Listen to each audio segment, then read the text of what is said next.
कोरापुट जिला लक्ष्मीपुर ब्लॉक अंतर्गत पंचड़ा आश्रम विद्यालय रे पुणी थरे जणे अष्टम श्रेणी रे पढ़ुथिबा अभिलाष साउंता नामक छात्रंकु उक्त विद्यालयर छात्र माने टंका हामर काढ़ी हेउछु कही हॉस्टेल पछपटकु डाकी नै अभिलाष कहिबा मुताबक हाथ गोड़ बांधी लहुलुहाण करी बाड़ी रे बाडे अचेत अवस्था रे सेठारे छाड़ी हॉस्टेल पळै जाइथिले। अभिलाषंक चेता आसीबारु सेठारु निजे उठी बण जंगल रास्ता दे निज घर लक्ष्मणी चली आसीथिले। बापा अभिलाषंकु आम्बुलांस जोगे लक्ष्मीपुर डाक्तरखाना को नै जाइथिले ओ डाक्टर अभिनाश लेंका अभिलाषंकु चिकित्सा करी कहिथिले कि अभिलाषंकु तांको साथी माने बाड़ी रे बाडे थिबारु तार शरीरर विभिन्न स्थान रे रक्त जमाट होईछि किंतु चिकित्सा परे से विपद मुक्त बोली डाक्टर लेंका सूचना देइथिले। हेले पंचड़ा आश्रम विद्यालय रे बारंबार एभली घटना घटिथिले सुद्धा जिला अधिकारी एथिप्रति दृष्टि देउनाहंती। आगामी दिन रे जदि कौनसी एक बड़ घटना घटे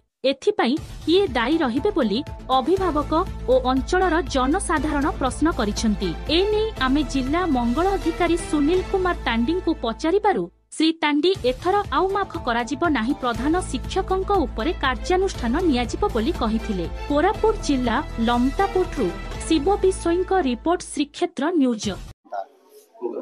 लक्ष्मणी पुअर स्कूल पिला मास्टर ठीक नहीं मास्टर ठीक थिले हाँ ता गत वर्ष भी सेमती अन्य गाँ लोक मारापिट हो जाइए सेटा भी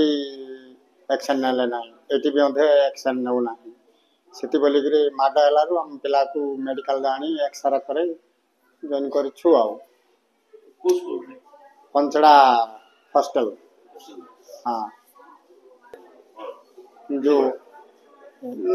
गधैला बेले सार गधैला बेले को बाटे जा बांधिक मारी डोला पर्यंत मारले चार जन पिला मारी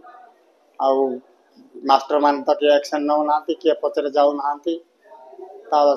बोलिक एमती माड हो वर्ष को 2-3टा केस बाहर पंचड़ा हॉस्टल बड़ बापा लगे